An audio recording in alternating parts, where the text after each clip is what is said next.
Hello friends, this is my first video on entrance exam. I mean for JEE and NEET. I am giving you the first video on the topic kinetic theory of gases. Now in this topic, to understand the numericals which I am solving, you should first go through the complete chapter, okay? Read the complete formulas, and those who are having entrance books, please read each and every formula from the notes. Then only you will be understanding the numericals. I am explaining you the numericals in a very simple manner. In the video, the first part will be the video of all the numericals which I am considering, and then there will be the part in which I am solving the numericals. So first of all, whenever you start looking at a video of a particular numerical, you should first go back and look at the question, understand the question, and then come to the solving part. That will be making you easy for understanding the topic. Okay, thank you.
First numerical.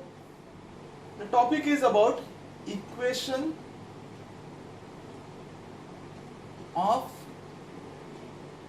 state of perfect gas. Of perfect gas. In the first numerical, there is a graph given. Graph is having temperature T in Kelvin along the x-axis, and along y-axis, okay, there is volume. The temperature is 100, 200, 300, 400 and 500, and volume is in liters 10, 20, 30, 40 and so on.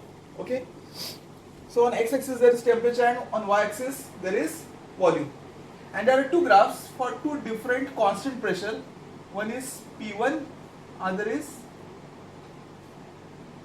P2. Okay, one is P1, other is P2. The question is, what can be inferred from the relation between pressures P1 and P2? What can you say about the pressures P1 and P2? How are they related? Means whether they are equal, whether P1 is greater or P2 is greater. Okay. Now just have a look at this. These are constant pressures. Both are constant pressure. And with increase in temperature, in which case the increase in volume is more. See, in this case, the increase in volume is slow, but in this case, P2, increase in volume is high. That means the pressure in this case is less. The best thing is to understand with the example of what? Piston. The piston is free to move. If the pressure of the piston is less, okay, then the gas will easily expand on heating. The gas will easily expand on heating. Understood? And pressure and volume are such that if the pressure is less, the increase in volume will be larger. And if pressure is more, the increase in volume will be less. Both are inversely related, and that's why I can write the pressure P2 is less than P1 since what? Volume, in case of the first case, volume V1 or volume V2 is greater than V1. Understood? So the option will be P2 less than P1 or P1 is greater than P2. Option will be option A. Now in the second numerical, what is given? That I am reading it out. A vessel of volume V contains an ideal gas at absolute temperature T and pressure P. The gas is allowed to leak till its pressure falls to P dash. Okay, initial pressure was P and later it becomes what? P dash. Initial temperature was T, temperature remains constant. Okay, and volume also remains same. Volume remains same. The gas is allowed to leak till its pressure falls to P dash. Assuming that the temperature remains constant during leakage, the number of moles of gas that have leaked is dash. Okay, you have to find the number of moles that have leaked. Now initially N may be number of moles and N dash be the number of moles finally present. Do you understand? N dash is the number of moles finally present, and N minus N dash will give you what? The gas which is leaked. I repeat once again. There is a gas in a container whose pressure is P. We release the gas, so the number of moles will decrease and pressure will also decrease. Okay, the volume of container is same and temperature of the gas is same. Now how much is the gas which has been left out from the container? That I have to find. Simply I have to find what? Gas released will be equal to number of moles initially minus number of moles finally present. Now I know the formula PV equal to nRT, right? So N will be what? PV upon RT. First equation. Okay. Similarly, in the second case, PV P dash V equal to N dash RT. Right? So N dash will be P dash V upon RT. I substitute these values in the equation. N minus N dash, what do you get? PV by RT minus P dash V by RT, or finally the gas released or number of moles released. Okay, number of moles of gas, number of moles of gas released will be P minus P dash, which will come in the bracket, upon V by RT. This will be our final answer. Okay.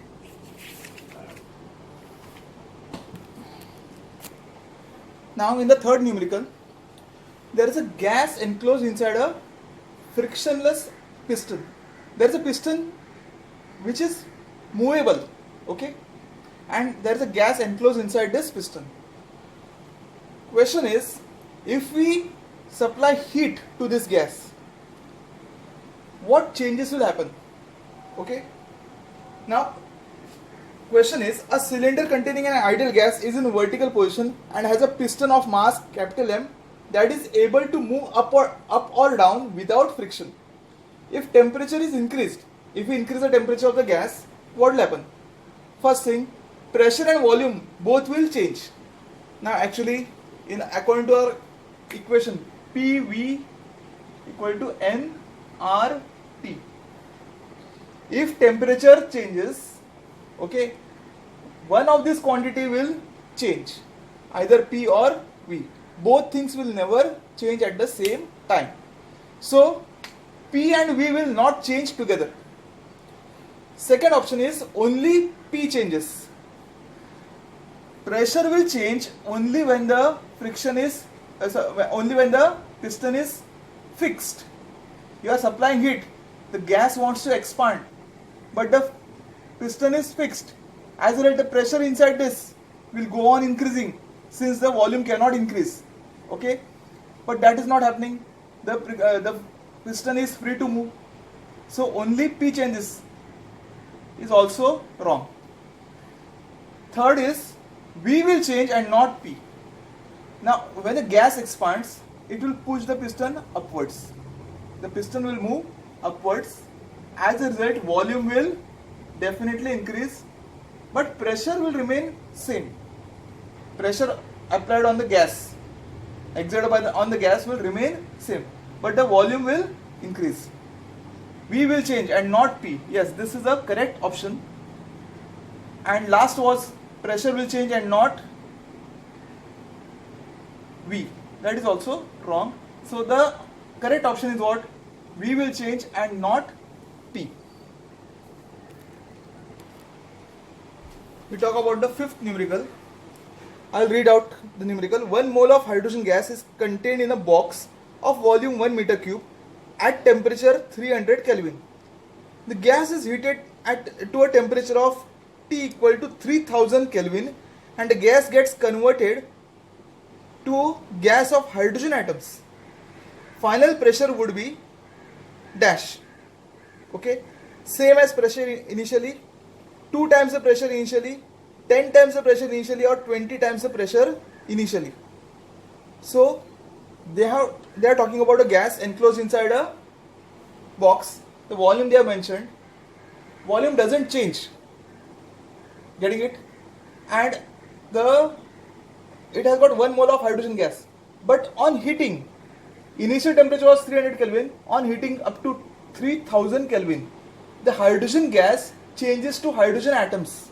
Okay, hydrogen is diatomic, but now it is broken down into what? Each molecule will break down into 2 atoms. As a result, the number of moles now will become double. So N2 will be twice N1.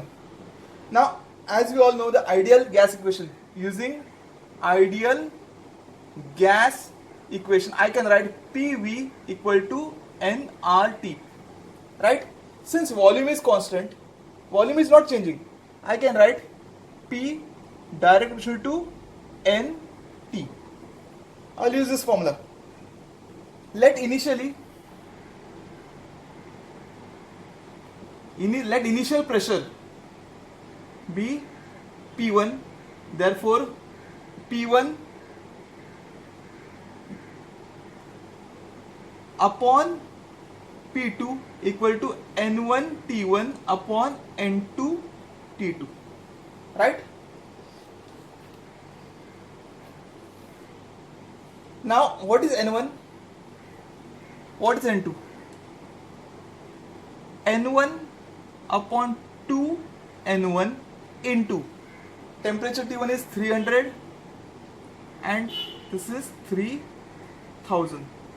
Okay, 10. What you get is P1 by P2 equal to 1 upon 20, right? Or P2 will be 20 P1. Therefore, P2 will be 20 times P1.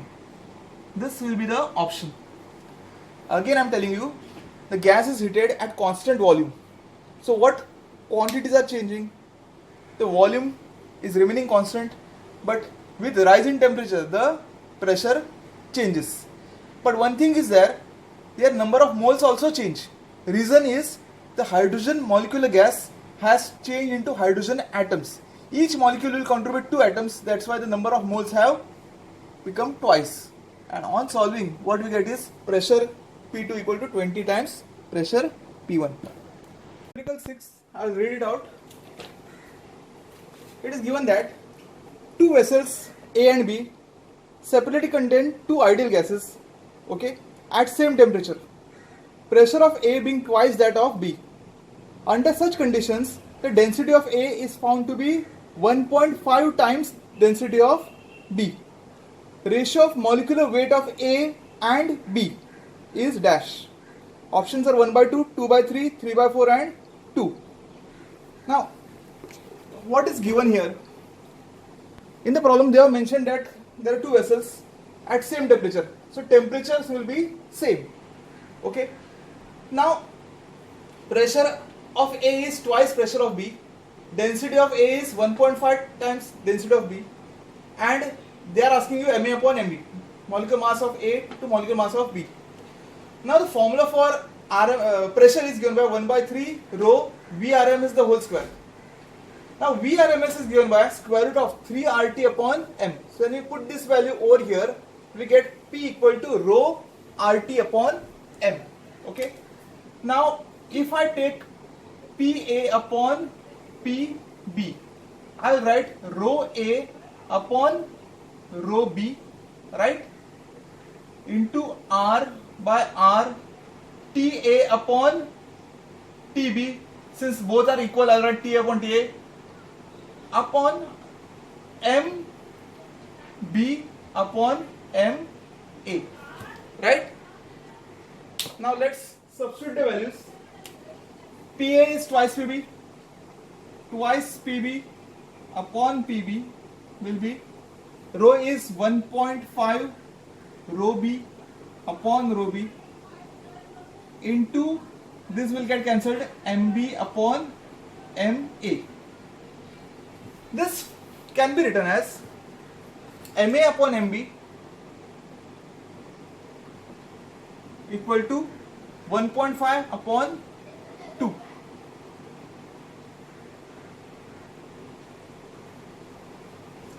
Getting it? Or you can write this as, this can be written as 3/4. So final answer is MA upon MB equal to 3/4. Okay, this is our sixth numerical. See, we are looking at numerical 7th. Okay, the numerical 7th, and I'll read out the numerical for you. There is a spherical shell of radius capital R at temperature capital T. Okay, there is a spherical hollow shell. The black body radiation inside it can be considered as an ideal gas of photons with internal energy per unit volume, small u equal to U upon V.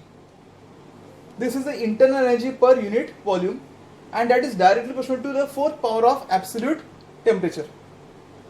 Okay.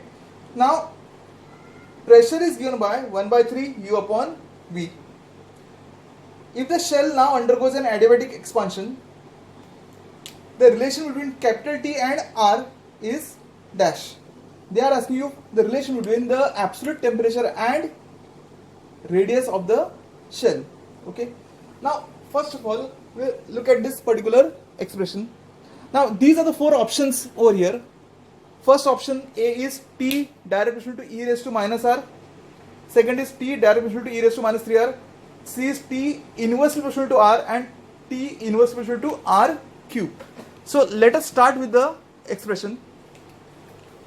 Here I can write U upon V equal to constant, suppose K, into T raised to 4. Getting it? Instead of proportional design, I have taken a constant K, and I put this value in this equation. Therefore P will be 1/3 K into T raised to 4. Right? Now we also know this, I call this as equation A. We know ideal gas equation as PV equal to nRT, or P equal to nRT by V. Equation B. Right? From these two equations, I can write nRT by V equal to 1 by 3 K T raised to 4. Now this T will get cancelled. All these terms are constants. What I can relate is V is inversely proportional to T cube, or V inversely to T raised to minus 3. The volume is inversely proportional to T cube, or V is directly proportional to T raised to minus 3. But we know volume is given by what? 4 by 3 pi r cube, right? So I can put the relation over here, r cube directly proportional to T raised to minus 3, right? Which can be further written as r cube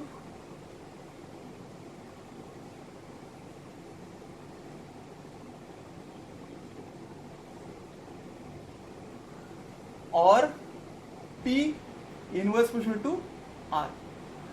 So the equation option C is the correct option.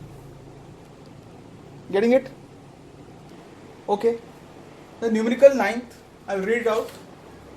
It says that a given sample of an ideal gas occupies a volume V at pressure P and absolute temperature T. So pressure is P, volume is V, and absolute temperature is T. The mass of each molecule of gas is small m. Which of the following gives the density of gas? Option A is small m kT. Small m stands for mass of which molecule, okay? Option B is P upon kT. Option C is Pm upon kT. And option D is P upon kT V. Okay? Now over here, you remember this relation. N into K is R, or R upon Na equal to K. Okay? This relation you remember. Now first of all, the ideal gas equation for 1 mole. 1 mole of gas, PV equal to RT. So volume will be what? RT upon P. Right? I got the formula for volume. Now density is given by what? Density is given by molar mass upon volume.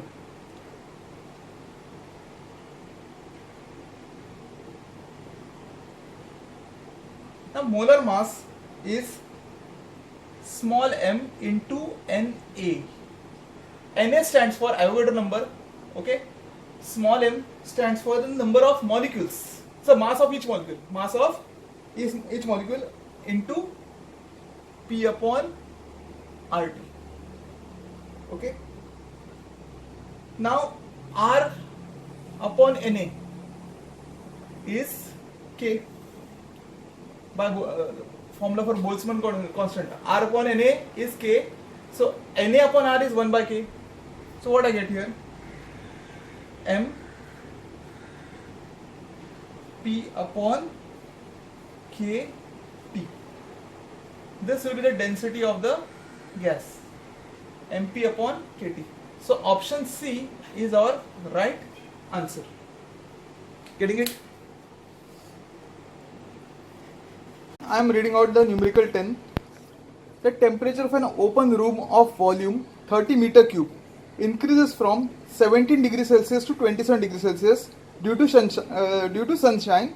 The atmospheric pressure in the room remains 1 into 10 raised to 5 Pascal.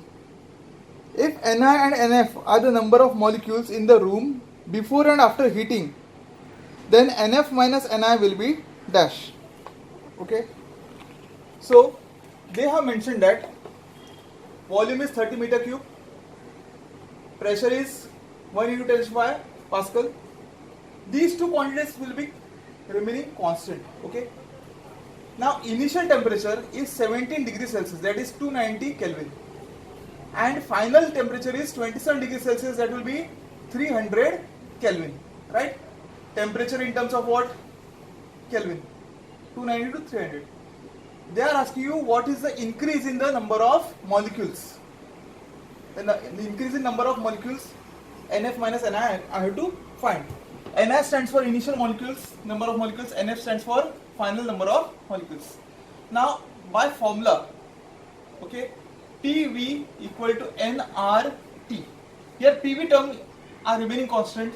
So initially I'll write PV equal to N1 RT1. Okay, and finally I write PV equal to N2 RT2. Is it okay? One is N1 RV1 and other is N2 RT2. The same thing I can write here as N1 equal to PV upon RT1 and N2 will be PV upon RT2. Now what is N1 and what is N2? You understand? Okay? N1 and N2 are the initial moles. Getting it?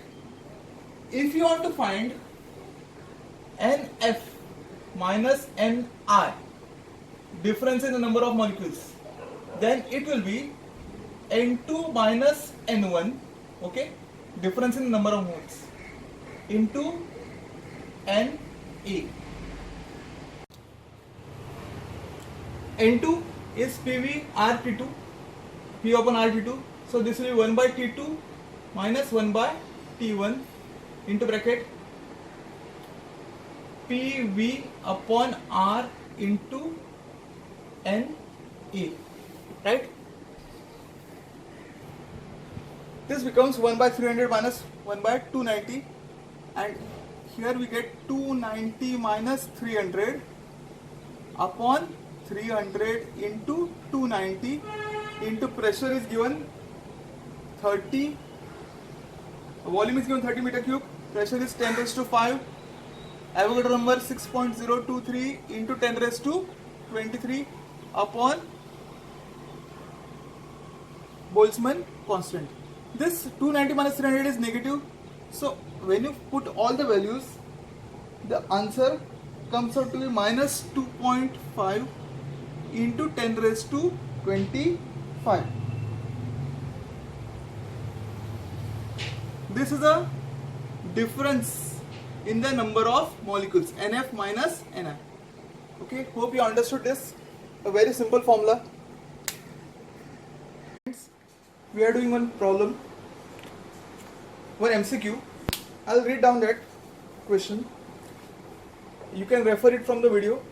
The pressure remaining constant, at what temperature will the RMS velocity of a gas be half of its value at 0 degrees Celsius? They have mentioned that the pressure of the gas is constant, okay?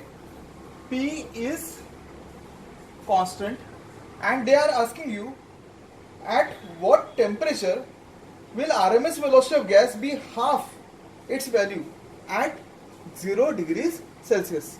Okay, so here we are using this formula Vrms equal to square root of 3RT upon M, or Vrms is directly proportional to square root of T. Okay, now at 0 degrees Celsius, temperature T1 I will take as 273 Kelvin, and V1 is RMS velocity. So I'll write V1 equal to constant into root T1. Okay. Now at temperature T2, velocity becomes V1 by 2, correct?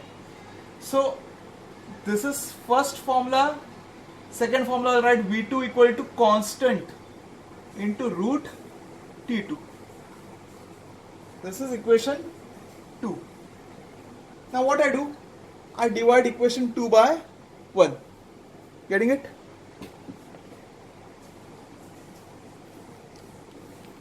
Divide equation 2 by 1. So V2 by V1 equal to square root of T2 by T1. Now what is V2? V2 is V1 by 2. So V1 by 2V1 equal to root T2 by T1, right? This comes out to be 1 by 2 equal to root T2 by T1, or T2 will be T2 by T1 equal to 1 by 4. T2 will be T1 by 4, that is 273 upon 4. How much it comes? Around 68.2 Kelvin. Okay, but it's in Kelvin. To convert into Celsius, 68.2 minus 273, and it comes out to be minus 204 degree Celsius. So this is a temperature at which the RMS velocity becomes half that of the original. The next numerical 12, I will read it out. RMS speed of oxygen is V at particular temperature. If temperature is doubled and oxygen molecules dissociate into oxygen atoms, the RMS speed becomes dash. Okay. The formula we'll use is this 3RT upon M. Remember, T stands for what? The temperature, absolute temperature, and M stands for molecular mass. Now let V1 be the RMS velocity at temperature T1. Okay. Now by formula, what you get? V1 equal to square root of 3R T1 upon M of oxygen. Okay. Now this is molecular mass of oxygen. Remember, oxygen molecule, and this is temperature T1. Now when temperature is doubled, I'll write T2 equal to twice T1, and the atoms, oxygen atoms will dissociate. Molecules will dissociate into atoms, and in that case the molecular mass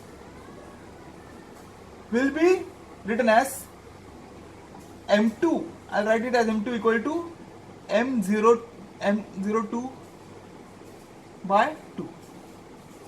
Now why I have written this?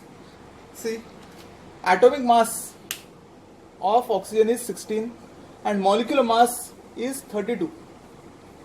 In the question they have mentioned that the molecules of oxygen, they dissociate to form oxygen atoms, and that's why the molecular mass will change. Here I'll write V2 equal to square root of 3R into twice T1 because the temperature is doubled, and upon MO2 upon 2. Now this 2 in the denominator will come in the numerator, and what I get is 2 root 3RT1 upon MO2, and that is nothing but V2 equal to 2 times V1. Okay, this is our answer. The relation between the two RMS velocities. We are now discussing the 13th numerical. I'll read it out.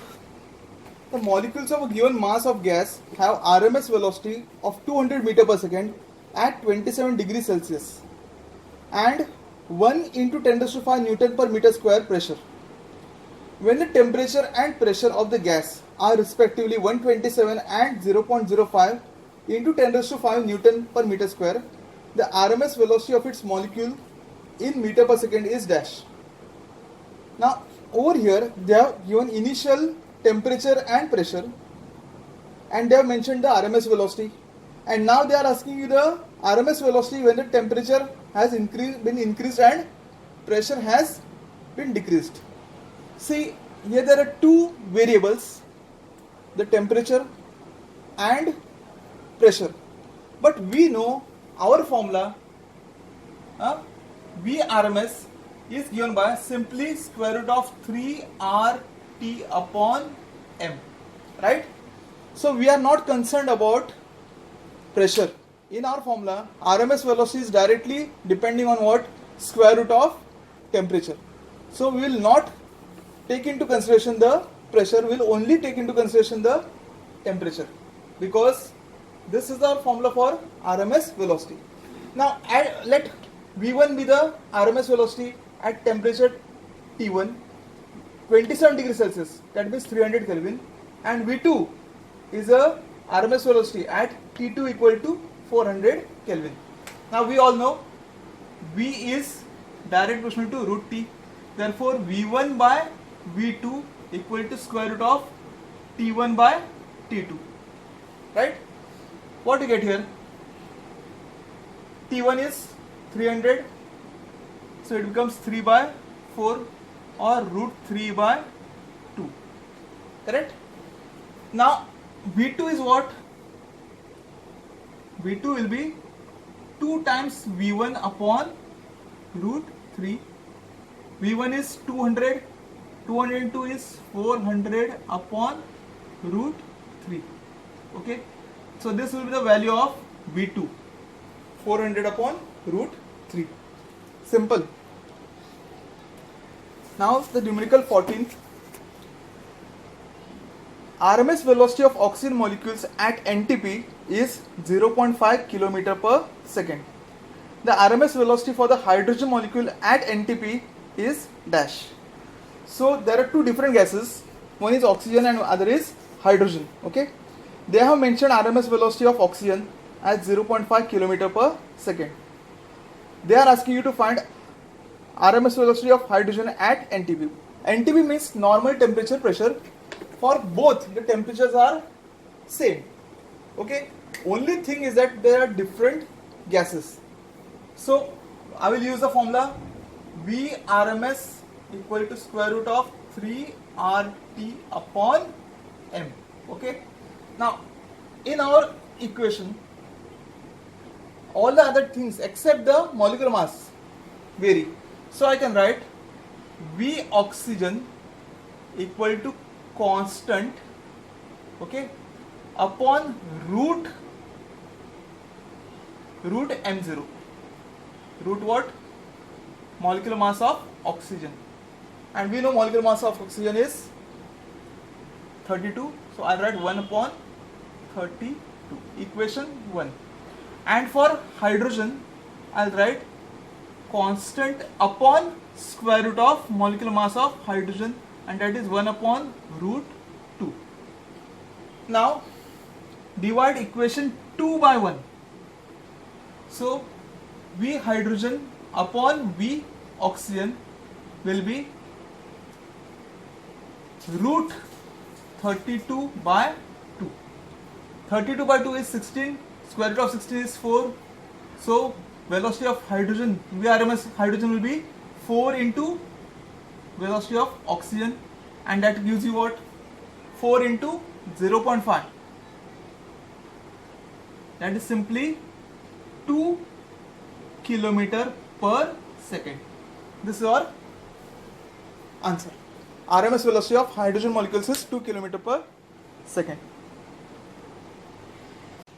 Before we move on to the next topic, I will give some idea about the degrees of freedom.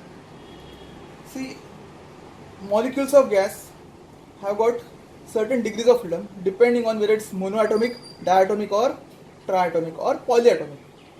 Now before that we should understand the relation between molar specific heats. Cp, Cv are the molar specific heat of gases at constant pressure and constant volume, and the difference is equal to R. R is the universal gas constant. Over here you should understand that Cp can be written as F by 2 plus 1 into R, where F stands for the number of degrees of freedom for a given gas. Cv can be written on the other side as f upon 2 into R. Remember this first. Cv is f upon 2 and Cp is f by 2 plus 1 into R. Now the adiabatic constant for the gas gamma can be written as Cp upon Cv, that is 1 plus 2 by f.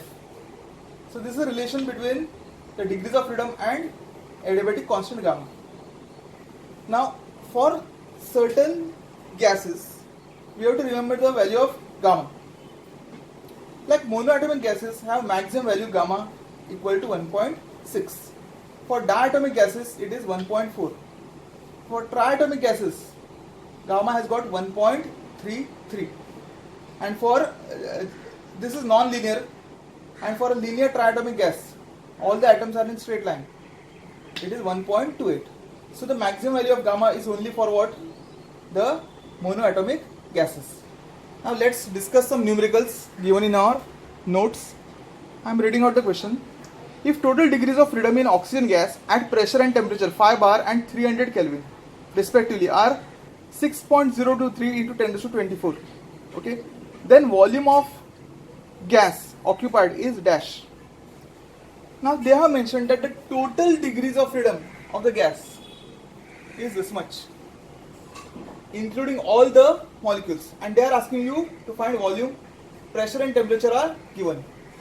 First, you understand oxygen molecule has 5 degrees of freedom, okay. So number of molecules first we will find, and number of molecules will be this value, total degrees of freedom, how much? 6.023 into 10 raised to 24 upon total degrees of freedom. Getting it? And when you divide this by 5, or you can keep it like this, don't worry, keep the value like this. These are the number of molecules. Now if you want to find number of moles will be what? This value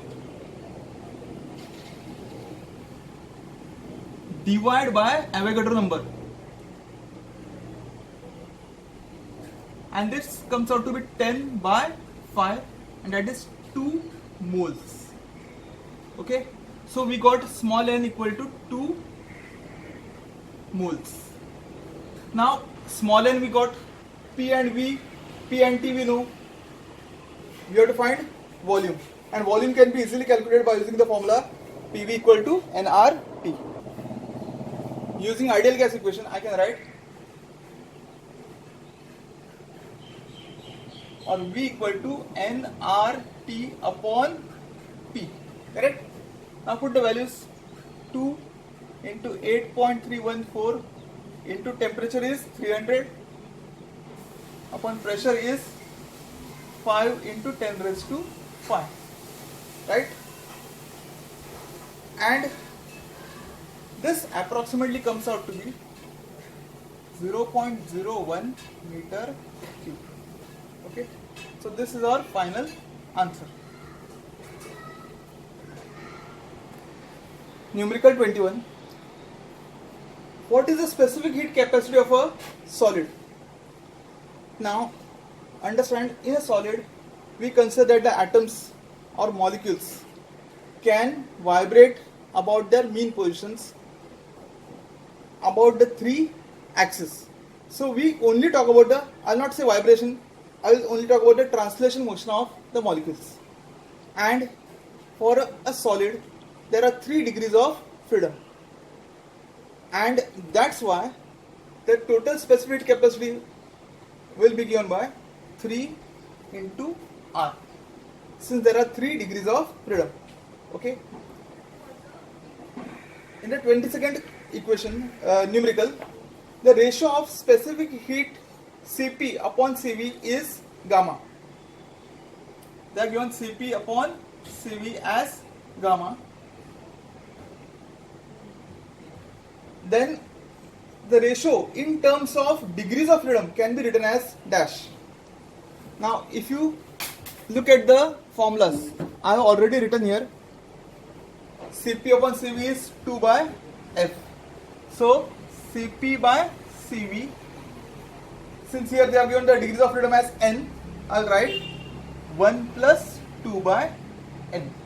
Okay, so this is our option, 1 plus 2 by n. Next is 23rd numerical. For a certain gas, gamma is 1.5. Gamma is given 1.5. For this gas, they are asking you to find the relation. There are 4 relations given. A is Cv equal to 3R, B is Cp equal to 3R, C is Cp equal to 5R, and D is Cv equal to 5R. You have to select the correct one to get a solution. They have mentioned that gamma, which is nothing but Cp upon Cv, as 1.5. Okay. Now we know that Cp minus Cv equal to R. We all know Cp minus Cv equal to R. Therefore, Cv can be written as Cp minus R. Right? So this gamma can be written as Cp upon Cp minus R equal to 1.5. 1.5 I better write as 3 by 2. For my convenience, I write like this. Open the brackets. What you get? 2Cp equal to 3Cp minus 3R. 2Cp you bring on this side, 3R on this side. 3R equal to 3Cp minus 2Cp, or simply Cp equal to 3R. Right? So that's the option number B. Option B is the correct answer. See, let's talk about numerical 25. They have mentioned that Cp and Cv are the specific heats at constant pressure and constant volume. Okay, they have not mentioned molar specific heat, and when simply specific heat is mentioned, that means it is principal specific heat. Correct? They have given that Cp minus Cv equal to a constant A for hydrogen gas, and Cp minus Cv equal to constant B for nitrogen gas. Okay, the two gases are there, and they have given the relation Cp minus Cv equal to A and Cp minus Cv equal to B. Now, correct relation between A and B, they are asking.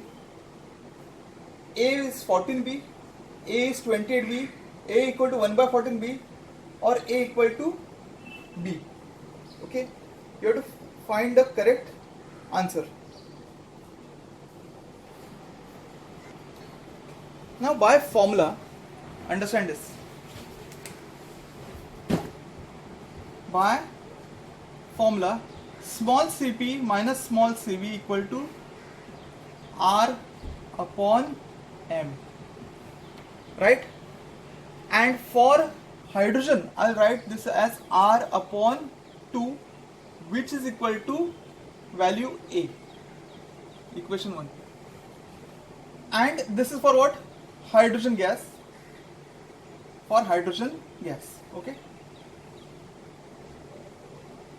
For nitrogen gas, I'll write Cp minus Cv equal to R upon molecular weight of nitrogen is 28. R upon 28 equal to B. Equation 2. Okay. Now this same equation I can write further as R equal to 2A, and this as R equal to 28B. Is it okay? Cross multiply and we get R equal to A and R equal to 28B. Now equate equation 1 and 2. What you get? 2A equal to 28B, or A equal to 28 upon 2B, that is 14B. Therefore A will be 14 into B. This will be our final answer. See now next numerical 26. They have given the ratio of R by Cv, where Cv stands for molar specific heat at constant volume, and the value is given 0.4. You have to find the nature of the gas, whether it's a rigid diatomic, monoatomic, non-rigid diatomic, or polyatomic. I request you to remember these values, right? It will make things very easy. You have to find the correct option. For that, you should be knowing the value of gamma. Gamma is 1.6 for monoatomic, 1.4 for diatomic. For non-linear triatomic, it is 1.33, and for triatomic linear, it is 1.28. If we get any of these values, we can decide which type of molecule is that, monoatomic, diatomic, or triatomic. Now see, as I start with the numerical, R upon Cv equal to 0.4. So Cv will be R upon 0.4. Right? Cv stands for molar specific heat at constant volume. Now we all know Cp minus Cv equal to R. So Cp will be Cv plus R. Correct? Now put the value of Cv. R upon 0.4 plus R. R will be common. Denominator will be 0.4. 1 plus 0.4 will be 1.4. Okay. So this is the value of Cp which I get. Now let us find the value of gamma. Gamma can be easily found by taking the ratio. Gamma is what? Cp upon Cv. Now value of Cp is 1.4 by 0.4 into R, and value of Cv is simply R upon 0.4. Now 0.4 R will get cancelled. What remains is gamma is 1.4, and we all know when value is 1.4, the atom is diatomic. The molecule is what? Diatomic. Sorry. Okay. So this is our final answer. We talk about numerical 27. A diatomic gas has 3 translational degrees of freedom and 3 rotational degrees of freedom. Now if the gas is heated and the degrees of freedom increase, then what is the change in Cv value for the gas on heating? Now understand this. They are asking you the change in value of Cv, molar specific heat at constant volume. Now initially, how many degrees of freedom are there? Okay, F will be 3 translational and 2 rotational, so 5, right? And value of Cv, I write Cv1 will be F by 2 R, that is 5 by 2 R. Okay, this is the initial molar specific heat. Now on heating, the degrees of freedom increase. Now question is, which degrees of freedom will increase? Since it's non-rigid molecule, the vibrational mode will increase in the diatomic molecules. Getting my point? So in that case, the total degrees of freedom will be 3 translational, 2 rotational, and 2 vibrational modes. Okay, and this comes out to be 7, and that's why Cv2, the new specific heat at constant volume, will be 7 by 2 R. Right? So this is the new specific at constant volume, and the difference they are asking you, Cv2 minus Cv1 will be 7 by 2 R minus 5 by 2 R, and that is 2 by 2 R, that is simply R. So our answer is, for question 27, the answer comes out to be simply R. Okay.